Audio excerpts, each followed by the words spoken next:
Peut-être vous êtes-vous déjà demandé qu'est-ce que la magie et combien de magie existe. À travers le monde, des rituels magiques se pratiquent dans toutes les cultures, et ce, depuis la nuit des temps.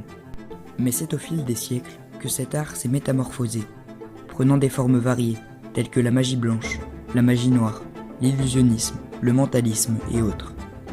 La magie regroupe tout un tas de procédés, de fonctionnements, d'effets, mais aussi de croyances. Elle a su traverser les siècles, mais combien de types de magie existent-ils? Qu'est-ce que la magie? Préparez-vous à voyager dans le temps.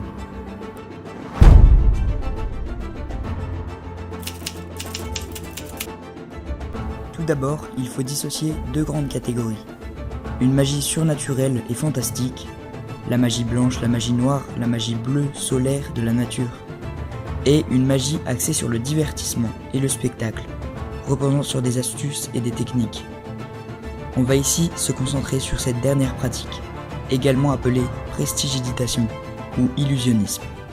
La magie apparaît pour la première fois vers 515 avant Jésus-Christ sur d'anciennes inscriptions perses. Cependant, déterminer les origines exactes de la magie reste un défi, certains la considérant comme aussi ancienne que l'univers lui-même. Globalement, on peut différencier 4 types de magie.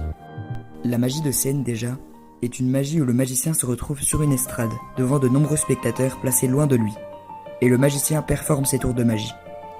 Le magicien peut faire appel ou non à des spectateurs pour effectuer son tour. Sur la scène, on peut réaliser beaucoup d'effets.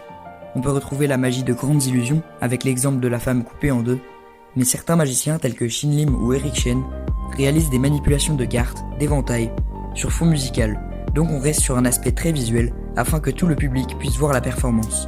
Le deuxième type de magie est la magie de salon. Cette magie s'effectue sur une petite scène devant plusieurs spectateurs, généralement placés entre 2 mètres et 3 mètres de lui. L'interaction est plus forte que sur scène, mais moins forte que dans des conditions de close-up. Cela nous amène au troisième type de magie, le close-up, la magie de proximité. C'est une magie qui est réalisée très près des spectateurs. Le magicien est placé à une table avec un petit groupe de spectateurs autour de lui qui participent et échangent avec lui. Le dernier type de magie est le street magic, la magie de rue. Le magicien part ici à la rencontre des passants dans la rue ou encore dans des mariages. Le spectateur peut arriver de partout et le magicien peut se retrouver entouré, ce qui rend les manipulations difficiles, et là, pas de table. Il faut effectuer les effets de manière aérienne. Les tours sont plutôt rapides et visuels. Sans être plutôt des magies de scène ou de proximité, on distingue d'autres types de magie qui peuvent être réalisées aussi bien sur scène qu'en close-up. Le mentalisme par exemple est l'art de la lecture de pensée, à l'aide de la psychologie et de la science des comportements. La cartomagie, à ne pas confondre avec cartomancie, signifie tout simplement la magie des cartes.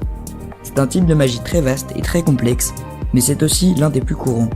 C'est d'ailleurs ce que je vous présente sur ma chaîne chaque mois. L'escapologie est la spécialité du grand Harry Houdini.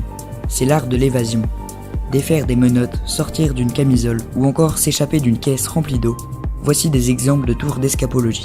Si l'on regarde la définition de magie, cela signifie art de produire par des procédés occultes des phénomènes inexplicables ou qui semblent tels. Rappelez-vous, la magie est partout, il suffit de savoir où regarder.